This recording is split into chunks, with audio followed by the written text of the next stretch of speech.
So, you know me, I'm Jessica. I met Lakshmi, right at the beginning of working on our brain bank. She was introduced to us by Fabio Iwamoto, who is the Deputy Director of Neuro-Oncology at Columbia in New York. And right at the beginning of our discussions about our brain bank, he thought that Lakshmi might be interested. All I can say, we're complete fans. She's a wonderful neuro-oncologist and also a wonderful human being, which helps.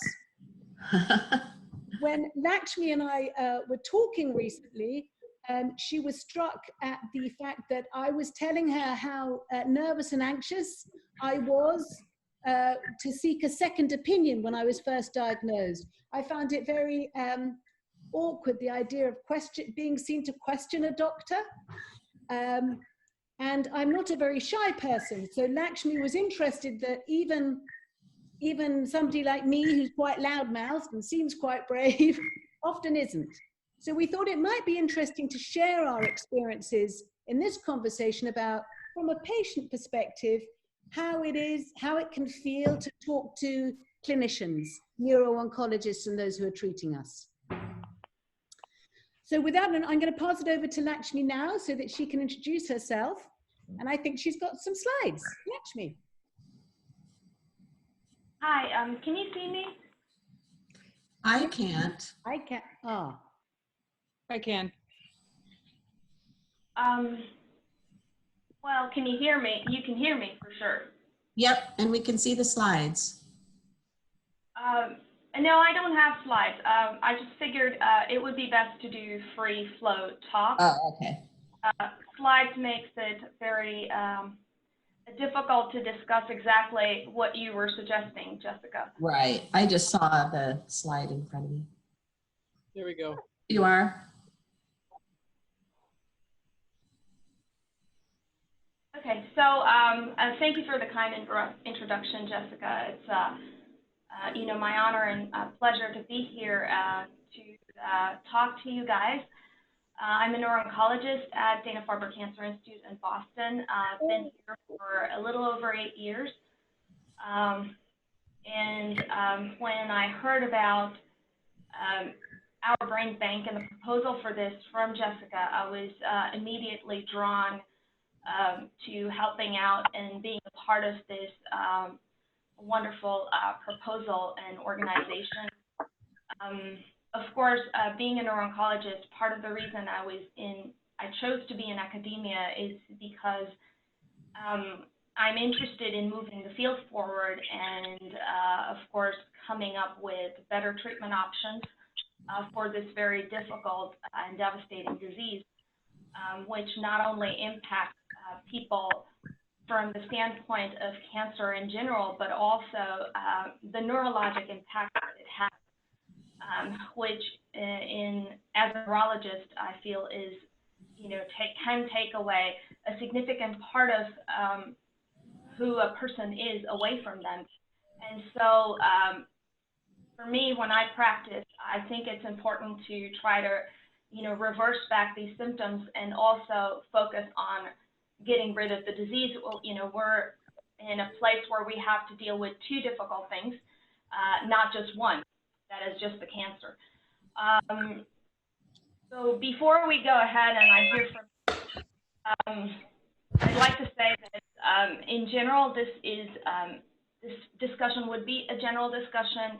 It's not meant to be a second opinion from me or to replace an in-office consult, an official in-office consult with your neuro-oncologist, and also this doesn't reflect the views and opinions of Dana-Farber Cancer Institute or other associated organizations.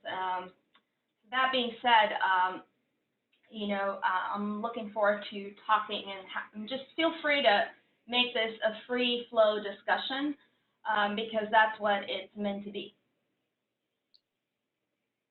Yes, thank you, Lakshmi. And yeah, it's the muting and unmuting button which can get in the way. Is that Bratton down there? Oh no, it's Mike Van Beer. I wanted to say hi. Yes. I don't think we've met. No, I'm Mike. I just newly diagnosed and decided to join. And great, welcome. Welcome. It's great to Well, meet you. thank you. Sorry you've had to join the club, but it's a pretty good club. Yeah. I'm finding out. I'm finding a lot of support. Yeah. But where are you based, Mike? I'm in Pittsburgh, PA. Right. Diagnosed in September. So yeah, I've been treated at UPMC. Oh, we have several members around that area. Do you know Lynn? I have not met a Lynn. I met a couple, Harry, but no, not Lynn. Well, we're recording this conversation because it's so useful for people. Often people can't make our calls or they're not aware of our brain bank. And the more that we can do to share our experiences and be able to unlock tips and advice from experts like Lakshmi, the better. So welcome. Thank you. Lakshmi, I wanted to just ask you, like, I often wonder what it must be like, because somebody who's unmuted. Anyway, I often think from a clinician's point of view, from a neuro-oncologist's point of view, it must be quite hard to see so many people like us with this very difficult diagnosis. And, you know, you were saying, Lakshmi, you've worked in this field for, you know, really quite some time now. Have you any advice for us or any observations on, you know, when people are given this diagnosis, how they can best sort of come to terms with it? I think that's a very good place to start, Jessica. So this is, as we all know, a very difficult diagnosis, and it hits people very quickly. There is very little time to process.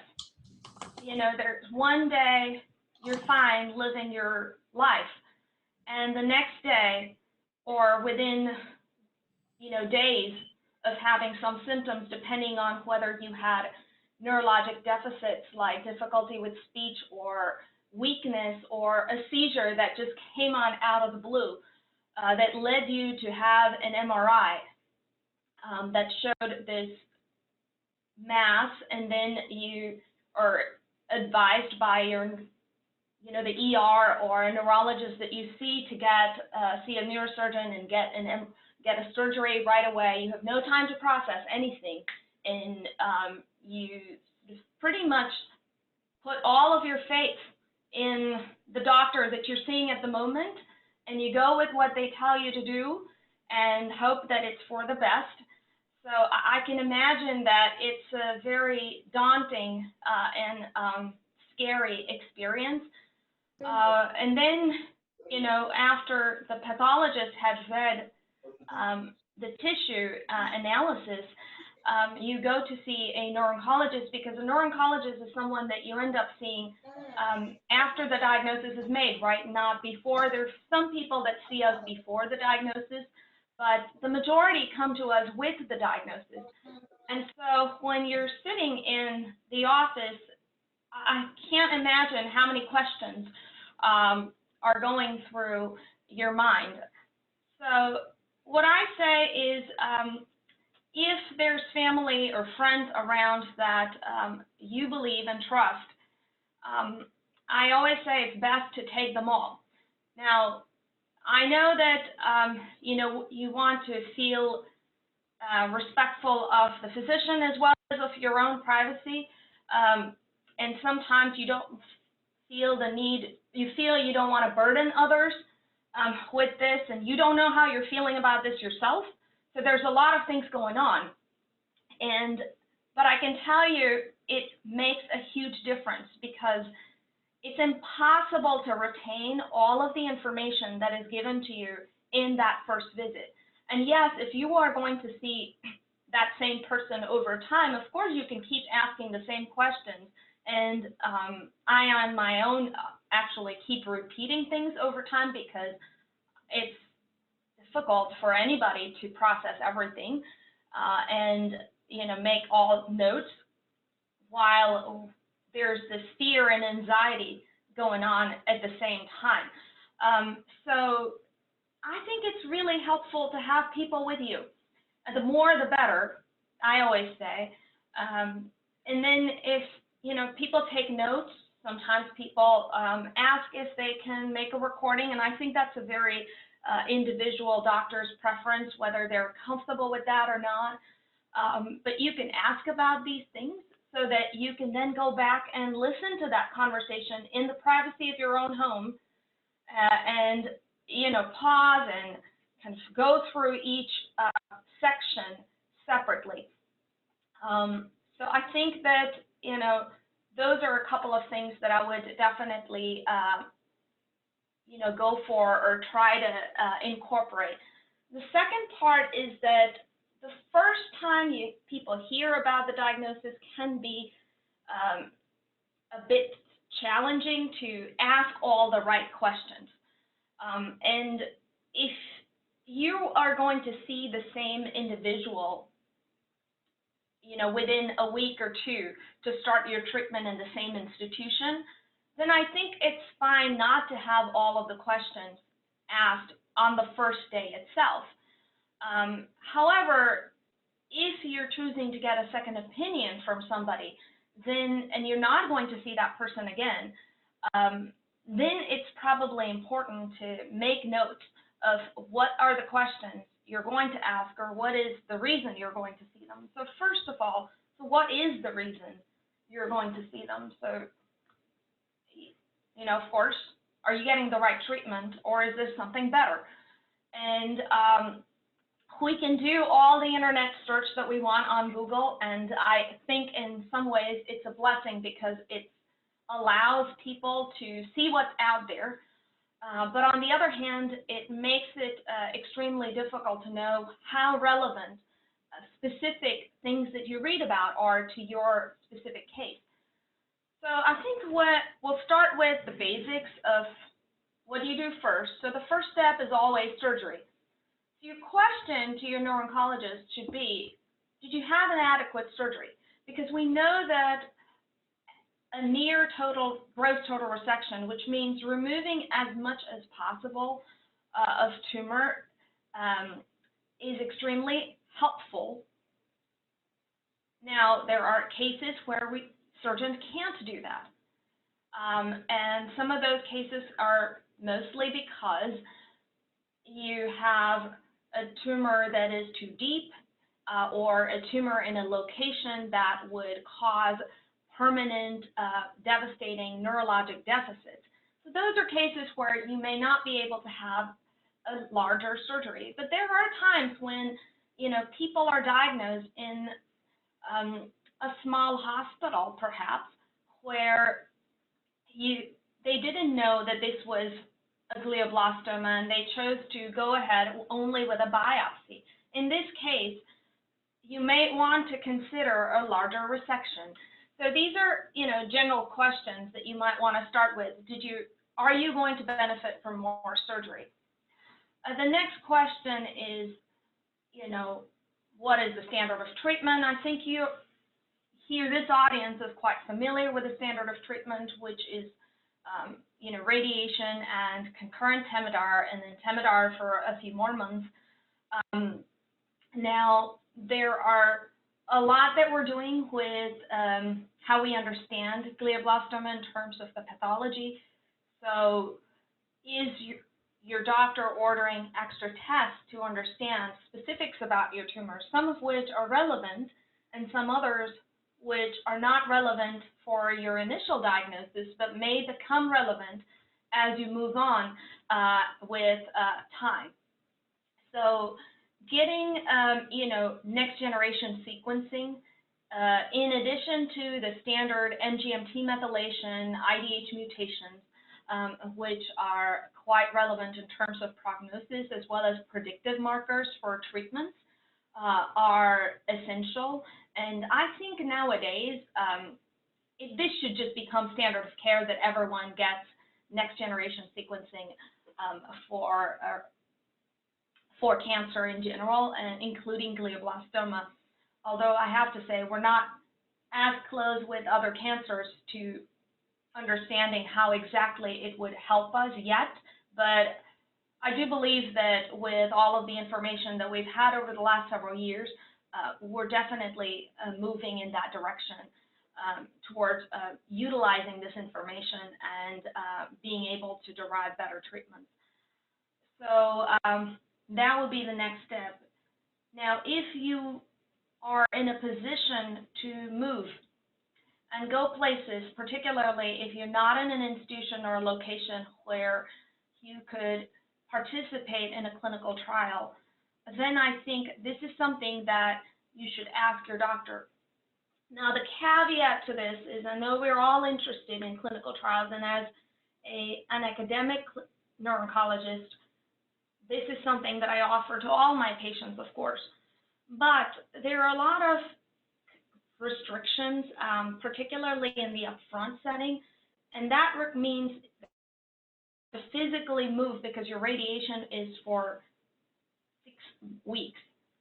And most of the upfront trials are utilizing something concurrently with your radiation, and that would require you to have to be in that particular place.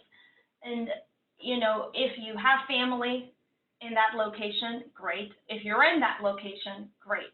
But if you have to travel and it makes it hard for you to get there, I think that it's something that I wouldn't necessarily, it's a case-by-case situation where I would say whether it's worth doing it or not doing it. And then, you know, you would come to this situation where you decide, okay, now I've started my treatment. The timings for evaluation typically are, you know, during radiation, end of radiation, and then monthly thereafter. You all are probably familiar that we get scans every couple of months to evaluate how you're doing as far as the response to treatment is concerned. But I always say that, you know, if you're having new symptoms that are worse and persistent, you're probably better off letting your doctor know even before your next visit so they can make the decision about whether you need a scan sooner or is it all right to wait. Because sometimes, you know, you wait too long with the symptoms and then you're very sick. And so we want to avoid that. You want to try to come up with, and let your doctor know about these symptoms, or at least your nurse practitioner, whoever you can communicate with right away that can then relay it to the doctor. So then you're taking the burden off yourself to make that decision. And that shouldn't really be the burden for you. It should be on us to decide, you know, for you whether you can get, whether it's appropriate to change treatment right now or not, because that's just too much stress, too much to deal with. So I'll pause because that was a lot of information, and then see if you have questions just on what we just discussed. Please unmute yourself if you want to have a question. Please do. Karen, we can't hear you. Can you press your unmute button? Probably if you put your, there you go. Hopefully I'll remember the question now. I'm just curious why they don't grade the particular case right from the beginning. You know, why don't they give it a grade and let you know, you have a really good case, or you have a, it seems like they just, you know what I mean? You know what I'm getting at. I'm not sure, but grading is something that we do for gliomas in general. Gliomas come in 4 grades. Are you referring to that, or are you referring to grading of glioblastoma itself? How do we know who's going to do better and who's not going to do? Right. I mean, I know there's the grading score and I just now, after 1.5 years, I had to ask my doctor to tell me what my score was. And, it was good and it made me feel good. It's like, if I would have known that sooner, it would have helped, because the emotional part has been one of the hardest things for me. It's like the roller coaster of highs and lows, and I'm sure everybody can relate. But it'd just be nice to have any positive that you can possibly get, because I just think that it just boosts your confidence. And I think that's a huge factor in this whole fight. Are you? I think that Karen, are you talking about, like your Karnofsky score when they give you a Yes. score? Oh, right. Yeah. Okay. I mean, and that's just very basic, but I think there's other aspects of any particular case that could, help doctors get a really good view of exactly where this patient is, but that's just me. So I think that's very critical, and you raised a very important point about that. I think that it's important to talk about these things.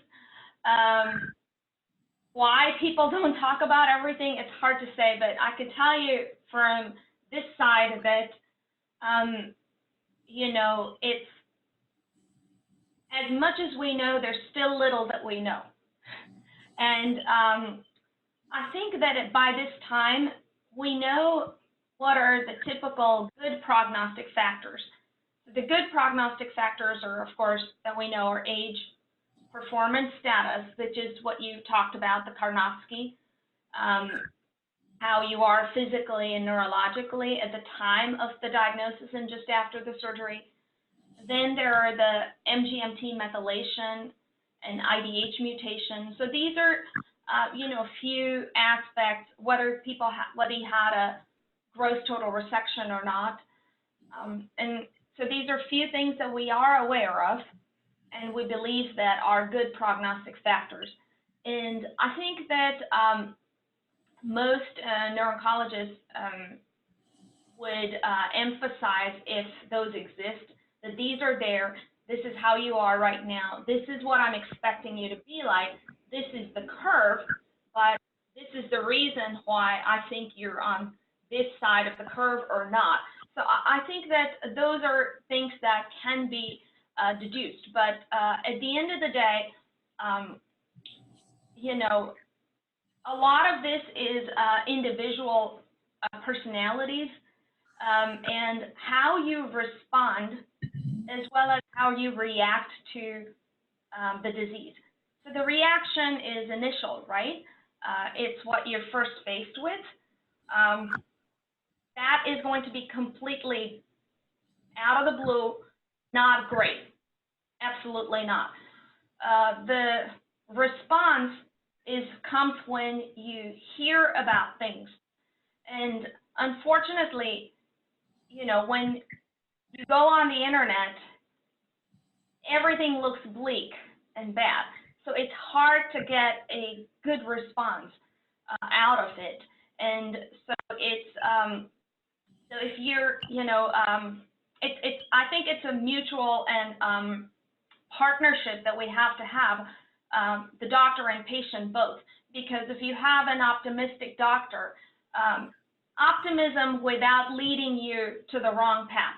Because it doesn't mean that, nobody wants to make you think or make you be in denial about what this is, but it's important to realize what the disease is and then be optimistic about the next steps. And that's the response that I think is very important to incorporate, because, the truth is that we cannot change the outcome, but faith, that's up to us, right? And that can be very positive, to have the faith change the outcome. Very cool. Well, I have lots of faith, so. Can I just add in, I think that's really, really helpful, Lakshmi. And I think this is a moment where it would be really good for others to share, because I think for me, one of my big realizations was that, all the research that's currently being done on glioblastoma, all the statistics that one reads about, all the terrible headlines on social media, they're all about either the present or the past, but they're not about the future. And what's really interesting is, you know, I've just come from the Society of Neuro-Oncology meeting in Phoenix in Arizona, and Lakshmi and many, I mean, the country's best scientists are all there. There are new pathways being discovered. There's some very interesting research. There's, you know, I'm on this clinical trial with lots and lots of the herpes virus inside my brain at the moment. And, you know, that's all very interesting. Hi, Hallie. So I think we have to, as Lakshmi said, there is the current, but there's also the future. So the situation now is pretty bad, but that doesn't mean to say that it's always going to be. I believe that one day glioblastoma will be sorted out. It's the question of when, not if. And what can we do as a community to enjoy and lead productive lives now so that we can play a positive part in trying to realize that future more quickly than we might otherwise do? Yeah, I think that's very important to see it where the projection is. And I you know, like we discussed at SNO itself, we have learned so much more about the disease than we did even when, you know, I was in training for this. And so every year there's new information. And the important part is really, as I see it, with how cancer evolves and how treatments for cancer, other cancers too, are evolving, that it's very important to get people and patients through this period with all the best that's available, so that what is coming next is actually available to you, because there is something that is going to come next.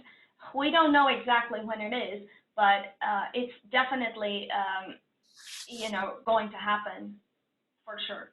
So Lakshmi, I think that's, it brings up a couple interesting things. So first question I have in terms of NGS, right? There's new genes being discovered all the time. What is your recommendation about how often you should have your tumor resequenced if you have enough tissue?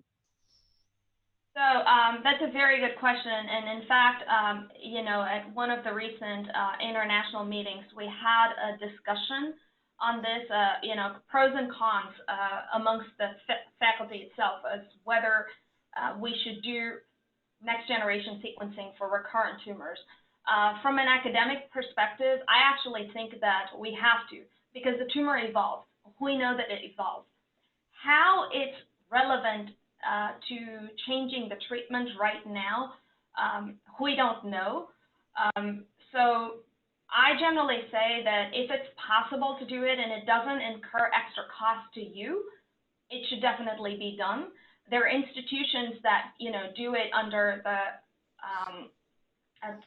premises of clinical trials where the sequencing can be done, because that's the only way we're going to learn more about what happens during the course of the disease. How does each treatment individually, you know, affect some of the mutations that you had before? And this is very personalized. It could be different for different people based on the treatment that you got. So again, you know, I'm biased. I think that we should go for it.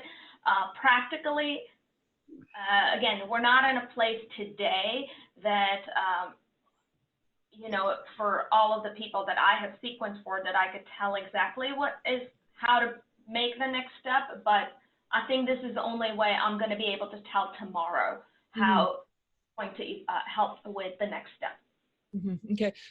Two more, well, one comment, two more questions just for the group. Jessica, you were talking about, you know, publications and how scary it is to read. And I think it's important for us all to remember that things that are published in 2019, the research was probably done in 2015, 16, you know, written, submitted, tried to repeat. So typically that's 2 years old. So for me, when I was reading all this stuff, everybody was saying median survival. So this was 3 years ago, was 6 months. Now I'm reading 15, 18 months, and you're just like, are you kidding? I mean, so the emotional harm is big. And so I would just encourage, and if you read all different cancers, that's what we ended up doing, started looking at other cancers.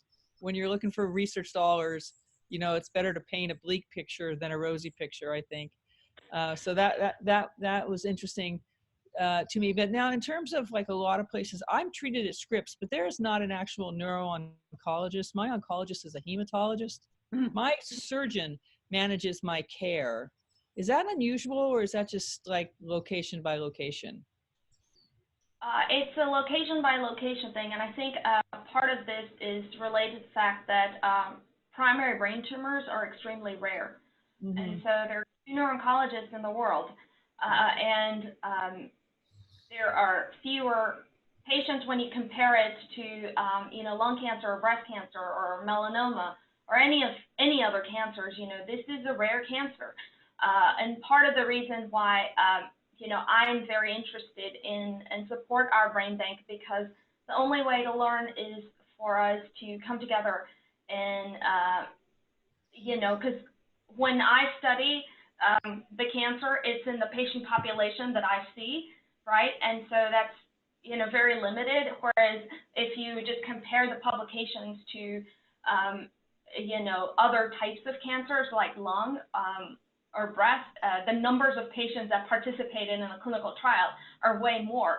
And if we had those kind of numbers, then perhaps we would be seeing changes, and we would be actually be able to tell what are the differences in this group versus the other group, because we're not able to tell subtle differences in smaller numbers, which we would be able to in larger numbers. But to address what you said, you know, I think that it's not unusual for me to hear about patients that say, well, this is how they're co-managed. I think that neuro-oncology in general is very multidisciplinary. So you certainly want to have a physician in your care who can actually read your MRI. And that's probably the reason why your neurosurgeon sees you as well. Whereas in my case, I read the MRI myself. So I ask my neurosurgeons to be involved when I feel that I want their opinion from a surgical standpoint. So I think that this is quite good that you're able to have your neurosurgeon actively involved, so that they can look at the scan and communicate with your hematologic oncologist, who is very good at about how to give you your chemotherapeutic part and, you know, the drugs, but you know, it's not as good as the neurosurgeon, I suppose. Yeah. I haven't seen an oncologist in over 2 years. So maybe I should. When were you diagnosed? It was in October of 2016. Yeah. So a little bit over 3 years ago. But I get an MRI every 2 months, sometimes every 1 month, sometimes every 3 months. Depends on like my state of, you know, neuroses. Yeah. Right. I think that one of the little gifts that people don't know about enough is that the National Institute of Health will give you a free second opinion if you provide them with your MRIs and your, you know, the notes you have of your treatment. They will review your case, and I think that's a fantastic resource. Doesn't mean you have to go and find another doctor. You know, that's just like a second opinion that's available. It might be good, Jessica, to post that link for people that are interested in that. Maybe Martha can help. Yeah, and that's a good idea. Yeah, I think, yeah, that would be actually great, Jessica. I agree, for sure. Well, I have to go to see patients. You know, Lakshmi, I think on behalf of everybody, you know, it's so great to have you talk. Like, this is what I call an adult to adult conversation. It's not, you know, physician patient. It's like you're bringing your expertise, we're bringing our own expertise from the perspective of patients, and we're all, you know, individuals who've been brought together just because of glioblastoma. So we have very different backgrounds and approaches to life. But I think I found this conversation really informative, really helpful, and I appreciate your honesty and your clarity. Anybody else like to chip in? Yeah, no, I think it was awesome. And just maybe a quick summary is that it's okay to, it sounds like, you know, I think as patients, we're always afraid of asking too many questions. And it seems like it's okay to ask a lot of questions, right? Yes, absolutely. You're in charge, really, and you have to remember that. And,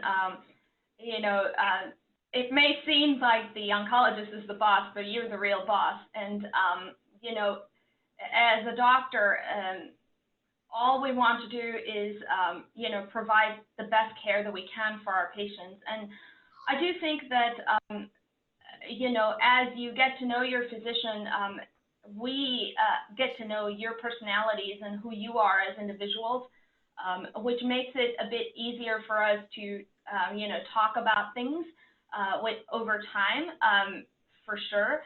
But, you should be able to communicate with your doctor. I mean, that's just how it should be. I mean, we can't live in that. There's just too much fear about the disease itself, so we can't have other fears, that are not necessary here, that prevent you from having that conversation. And then one last question, in terms of monitoring this disease, it seems like, cruel, unusual punishment to get an MRI and then, that you walk by on your way into your instrument and you see the radiologist reading, other film, and then they're telling you to come back 3 or 4 days later to get your results. I mean, is that unfair? There's a radiologist right there. I'm like, come on, man. I think every place, I believe, does it a little bit different. And sometimes we do it according to what we can afford as a patient. Where is a cheaper place to get my MRI? And, I give up a week's time, but I choose to be treated at Duke. And so the privilege of being treated at Duke is a trade-off. Yeah. I wait because I would rather Duke read it. I would rather get my MRI in Florida, close to my home, where it's $100 copay instead of $2,000. Right. So it's all different for everyone. It depends on your insurance and what is good, how your plan is working out for you. Mm-hmm. Okay. I think on that note, we can all keep talking ourselves, but we should liberate Lakshmi, who's got lots of other people like us to go and take care. I just want to say a huge thank you, and maybe we can seduce you to come and talk to us again one day. Thank you. Yes. No, thank you very much. It was a pleasure. Thanks. Bye-bye. Thanks. Bye. So, hello, everybody else. Still here. She's awesome. I know, isn't she just wonderful? Yeah. Thanks for organizing. Just the fact that she would agree to come forward and be on this call is amazing. Yeah, well, she's an advisor to OurBrainBank and super bright. She I think she got her degree in India and then, did most of her training here in New York at Memorial and many of these great places. And now Dana-Farber, is, amazing. But she's also just this kind of fantastic human being. And I really like her combination of sort of honesty, but also great sympathy. Mm-hmm. Mm-hmm.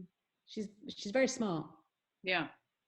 That's something not every neuro-oncologist has. Yeah. Well, do they? I do know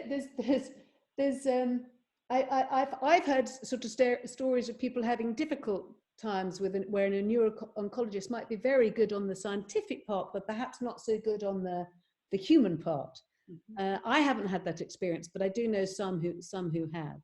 And I do think that the more bridges that we can build between the way in which people like you and I have to see life and the way that those scientists have to see life, that can only be good. I think that's true. There are some EQ deficits out there. But I'm very happy with the people who've been treating me. So how are you getting on, Mark? Mike, good. Tell a story. Yeah, pretty good. Yeah, I just had the 6 weeks of radiation, standard of care. And I'm also at a herpes virus and being on immunotherapy Nice. through through UPMC. Through? Yeah, UPMC in Pittsburgh. Oh, yeah, yeah. Oh, great. Right.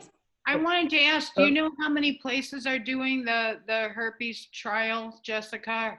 How I many? don't actually. I mean, I'm at Dana-Farber, and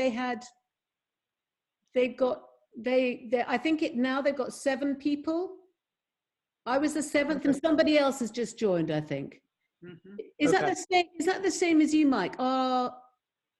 Canestin, the drug is called. So it's Optiva.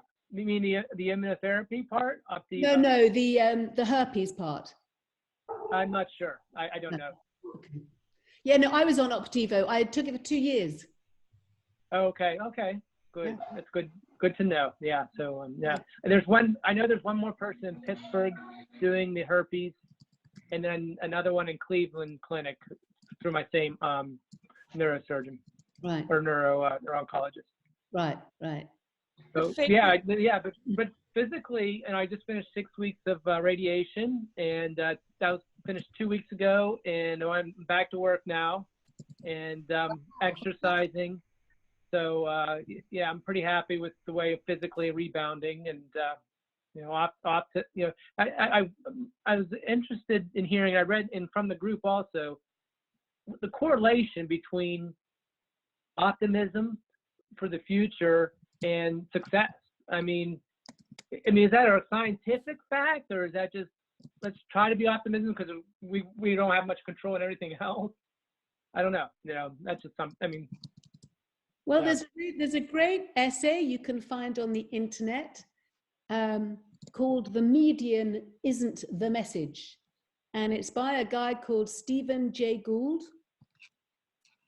who was the kind of Neil deGrasse Tyson of his day. He was a Harvard-trained paleontologist, and he himself had cancer. And in this essay, he takes apart the problem about median statistics.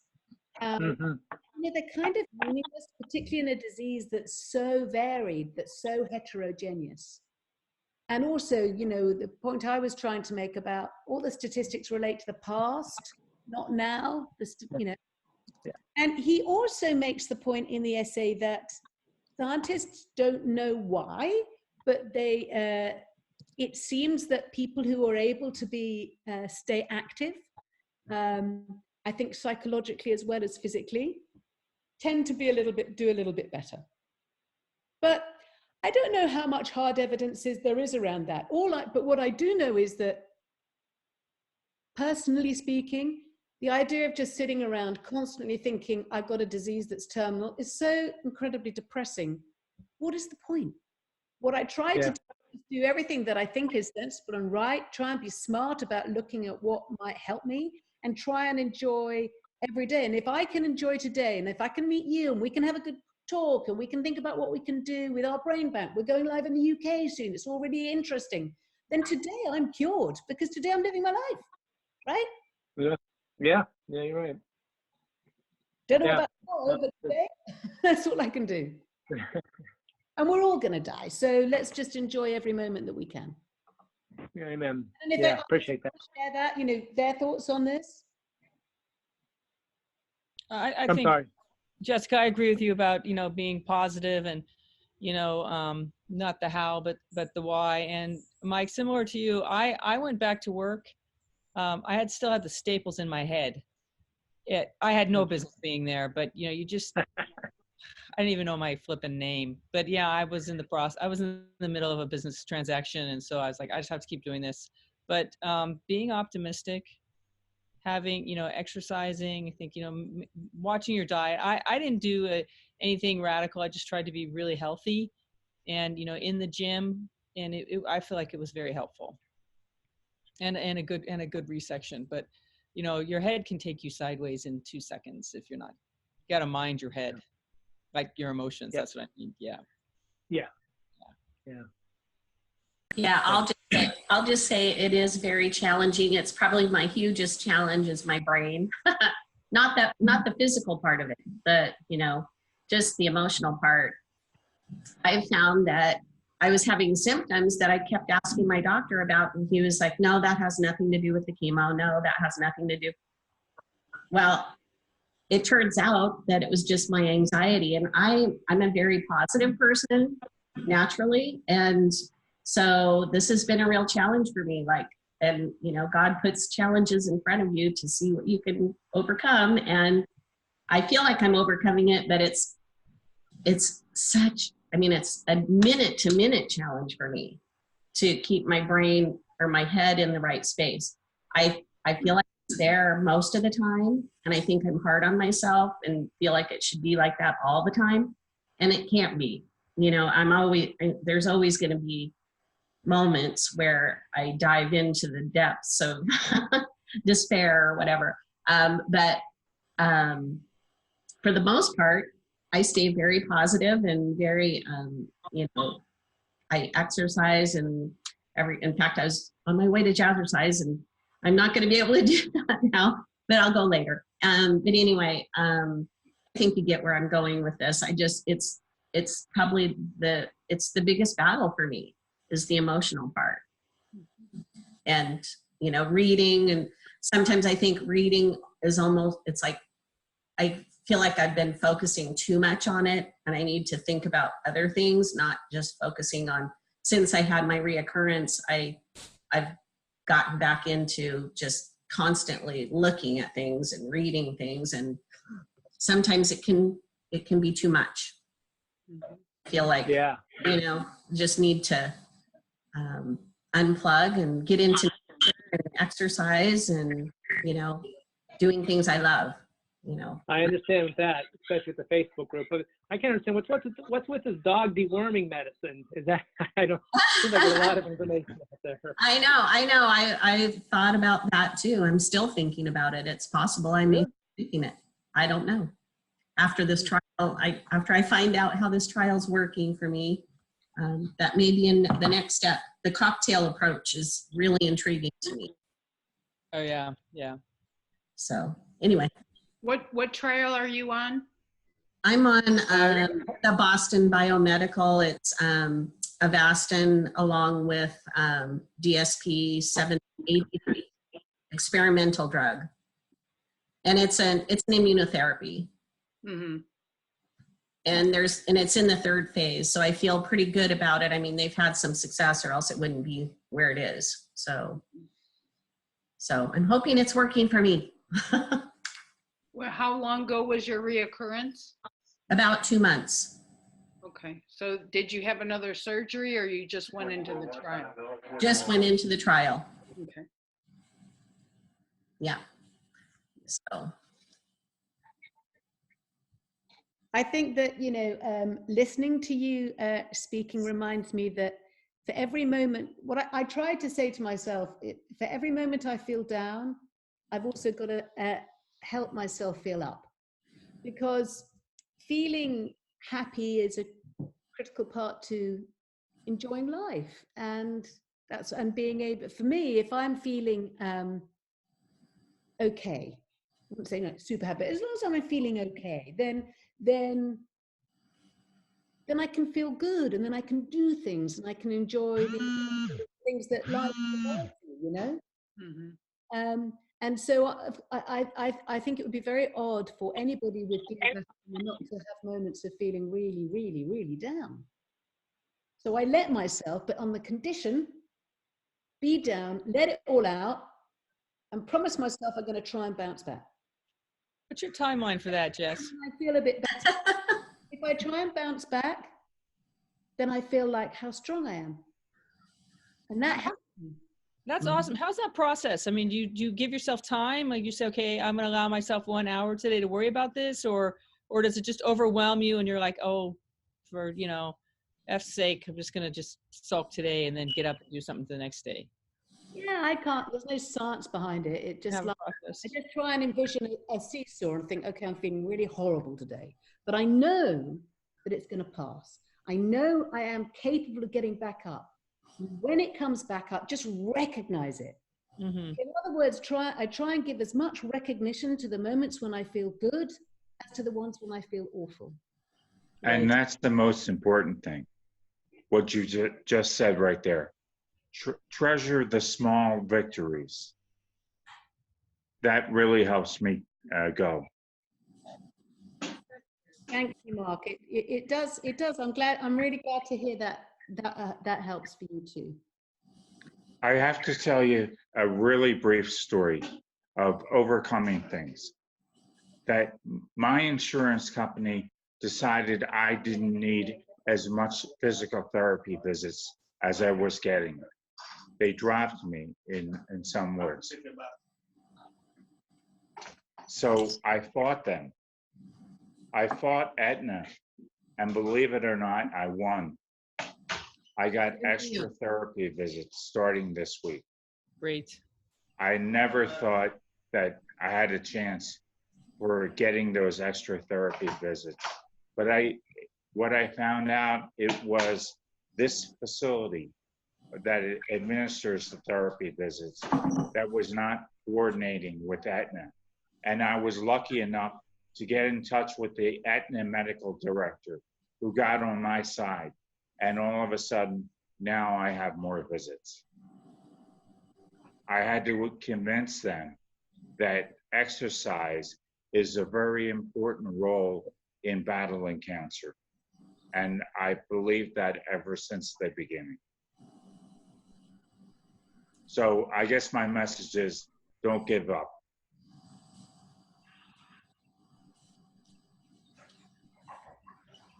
I know I'm speaking to the choir Sorry, I here. couldn't unmute. Thank you so much, Mark. That's really powerful. And I think you're absolutely, it's like, and also like share those battles with each other, because they inspire each of us to do more and to question and constantly be looking for new ways.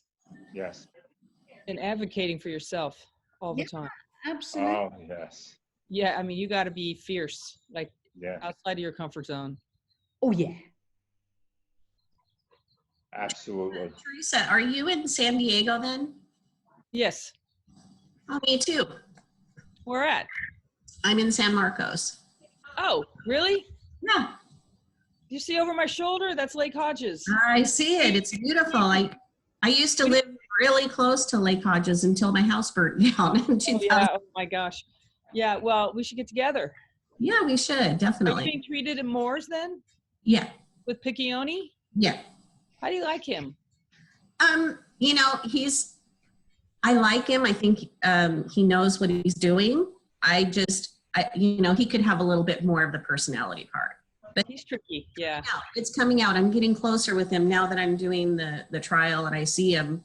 I mean, I was seeing him every week there and now I'm seeing him every other week. And he takes time with me every time. So he's good. That's great. So, yeah, we should get together. Okay, definitely. Well, I'll friend you on Facebook. Okay, perfect. Okay, and it's Teresa Schwab. Yeah. Okay. Well, Great. listen, darlings, on that note of connection and collaboration, I think we're going to have to call it to a close. But what a fantastic talk! Thank you so much for joining. Was this helpful to people, and shall we do more? Yeah, we should. I think it'd be great. Yeah. I think it'd be awesome, and I think it'll grow immensely. Well, that's great to hear. And if any of you, haven't already joined our brain bank and using our app to track your symptoms and donate your data to clinicians like that, please do. Hello? Oh, there's Martha. Do you want to say? I just wanted to read, I think this is Mark, there was a comment from Barbara to you in the chat. I'm not sure if you can see it. She says, do you happen to have Dr. Drappitz at UPMC?